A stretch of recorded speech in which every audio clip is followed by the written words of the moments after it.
Great Female Spiritual Teachers, Part 1, The Mother. Hello, this is Shores of Infinity with your host Chris. This is the first of a series of videos on great female spiritual teachers, both in general and in particular today, Part 1, The Mother.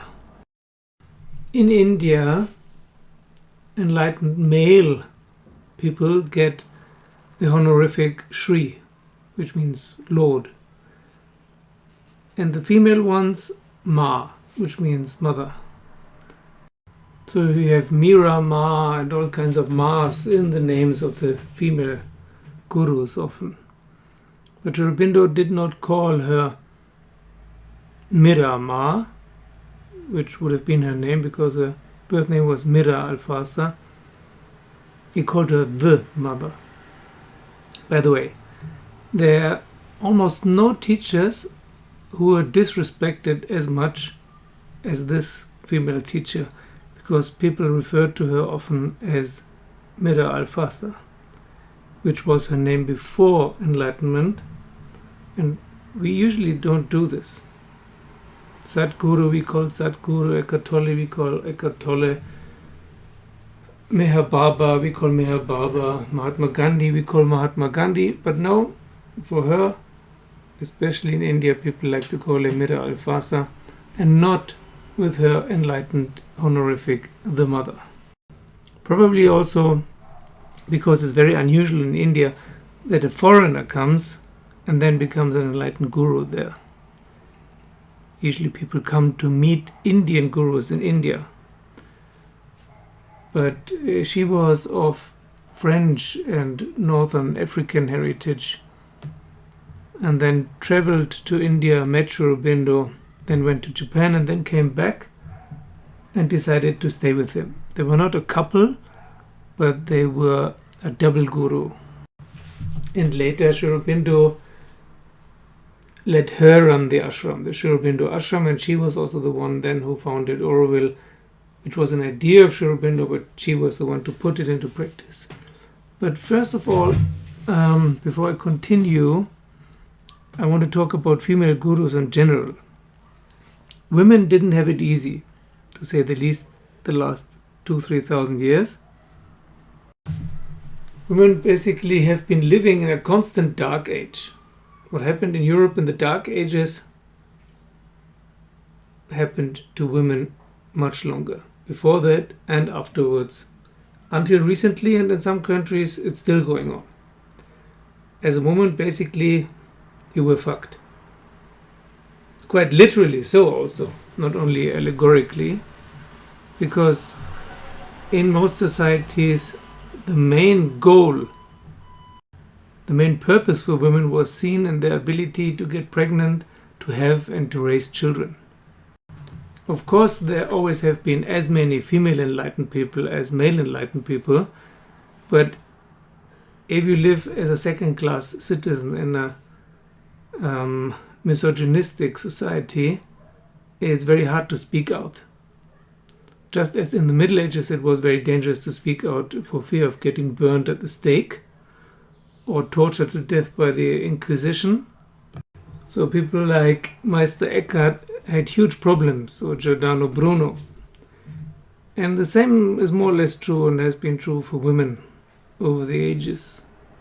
So if you look at any list of famous gurus of the past, there will be not many women amongst them because they shut up for safety and security reasons. Nowadays is a bit different. The mother was born 1878 in Paris and died in 1973 in Pondicherry, India.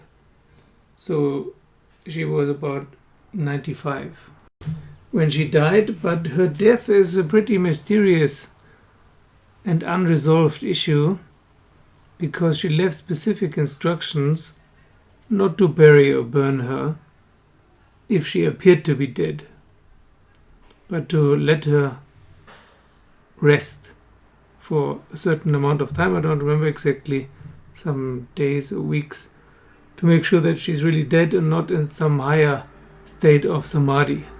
Unfortunately, against her instructions, she was buried shortly after her presumed death. So maybe she was buried alive, who knows? We will probably never find out. In 1920, so when she was about 42, she moved to the ashram. 6 years later, in 1926, she took over the management of the ashram. Sri Aurobindo told her to do that so that he could focus on his books and meditations and work in the subtle and mental worlds. And when Sri Aurobindo died in 1950, she took over the management and leadership of the whole ashram. And between 1966 and 1968, she founded Auroville, also with the support of the UNO and UNESCO, with representatives of 124 countries. So as I said, there are several very interesting things about the mother. Firstly, that she's called the mother. Sri Aurobindo called her the mother, not a mother, a spiritual female figure, because he said that she is the incarnation of the Divine Mother, Shakti, or whatever you want to call it. Accordingly, she reached very high levels of consciousness, with in Hawkins scale a peak around 900. The second amazing thing is that she traveled the world and then joined the Sri Aurobindo ashram in the 1920s, when women still didn't have rights, basically. As you may remember, the emancipation of women started in the 60s and 70s with the hippie movement. Before that, women often had to have the approval and written documents of their husband to do anything like start a business or so. So she was very much ahead of her time, and also you could say an early feminist. And she introduced in Pondicherry a certain kind of garment for women that was also very much ahead of the time. Now it looks a bit antiquated, but back then it was much better than wearing a sari. Or maybe not better, but at least freer. And of course in the ashram, men and women were and still are treated equally, as equals. The next interesting thing are the circumstances of her death, or if it was a death at all. And you can still visit Sri Aurobindo's and the mother's grave in the courtyard of the main building of the ashram where they lived. And on certain specific holidays or your own birthday, you can also visit the chambers. And to meditate in those chambers or in the courtyard at the Mahasamadhi of the two is actually quite powerful. Sri Aurobindo started the ashram in Pondicherry with the aim to gather 100 enlightened masters around him, which he never managed to. Basically, the only two enlightened masters in that ashram were he and the mother, fully enlightened. But when the mother took over the management, as she was supposed to, then French and German and other European and American people came and joined the ashram as well. Initially they were mostly Bengalis, because Sri Aurobindo was a Bengali, but then later it became more international, and of course later in Auroville all the more. But one of her French students with the Indian name Satprem had a special place in her heart, and he was allowed to take notes. And these notes, he basically wrote on everything, she said, everything. And these notes later Satprem published under the name The Agenda. It's not an agenda, but in French, l'agenda, excuse my pronunciation, is the word for diary. I think there are 13 volumes. The subtitle is The Supramental Action upon Earth. The first volume is 1950 to 1960, and then the other volumes are usually one volume per year until 1973. And here we have an account. Of course, it's through the lens of Satprem. And probably a lot of ashramites didn't like Satprem and don't like the agenda. And we don't know how much he deviated from what she said, but maybe he didn't deviate at all. Maybe it was really, he noted everything down. That's how it reads. Sometimes he was with her every day, and sometimes there are breaks of weeks or months in between. But this is probably the most in-depth description of the day-to-day life of an enlightened person in existence. I must confess that I haven't read all 13 volumes, but I have read quite some of it, and it's quite astounding. So this agenda is the next very special thing about the mother, that we have a real diary of what she was concerned with, also with the leadership of the ashram in her day-to-day life, from very mundane and superficial things to very deep spiritual things, and also the doubts she sometimes had, or the questions, but also the answers, things that just came to her, revelations. And this L'Agenda became very famous all over the world, especially in France, of course. Apart from the first book, it's very well worth reading. The first book is a few snippets here and there. It's maybe not the best start. The next amazing thing about the mother is, of course, that she was a Westerner in India, and that she constituted together with Aurobindo a double guru, a dyadic cyclone, as John Lilly would say. And as there are in the Indian mythology and philosophy and religion always a female and a male aspect of divinity, this fit very well. Purusha and Prakriti. And the last really weird thing or interesting thing about the mother is that she was not all over well accepted, and still is not. Now, there are some, probably because she was a Westerner, who think she was evil somehow, which is of course bullshit. What she did do for some reason is tinker around in the subtle worlds a lot. Only towards the later years, in the later 10 years or so of her life, she left off the subtle world and concerned herself more with the mental world.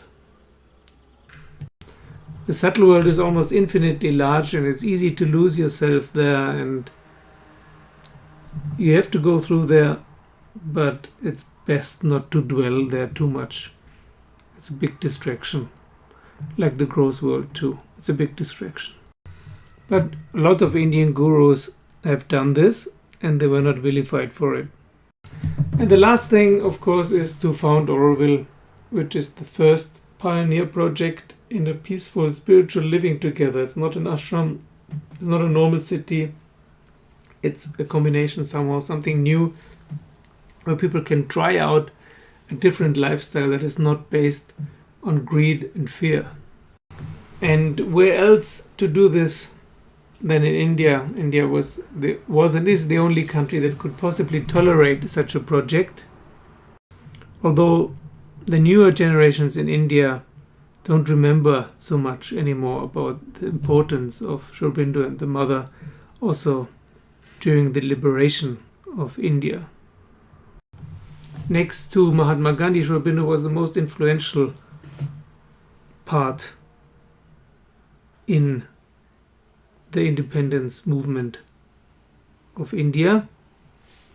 So there used to be a lot of respect for him, and it's possible that this respect is waning now because people just don't remember.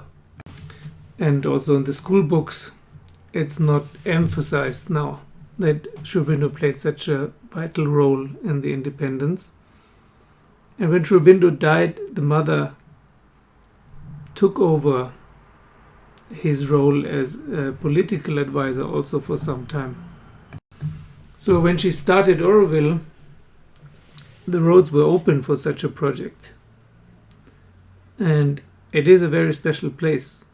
Whatever you think about it, it's a unique place with lots of opportunities for a life where spirituality is part of it. And to live in Aurobindo means to be a willing servitor to the divine consciousness. But it's not a religious place. You can live a fairly normal life there. So in life as in death, she struggled with the role of being a female guru in the modern world. A female enlightened being, and she did quite well. Definitely someone worth looking into. Plus, it is very rare that you can actually feel the presence of a dead guru somewhere where he or she lived. And in Aurobindo and in the Pondicherry ashram, that is definitely possible to feel their presence, although they're dead already for decades. Don't ask me how that is possible, but it is possible. Okie doke. That was it for today. Thank you to all my patrons. Thank you for joining me as a patron. Thank you for giving the video a thumbs up. It helps others find the channel. I will make videos about other female gurus as well. If you have any wishes, please don't hesitate to mention them. See you soon.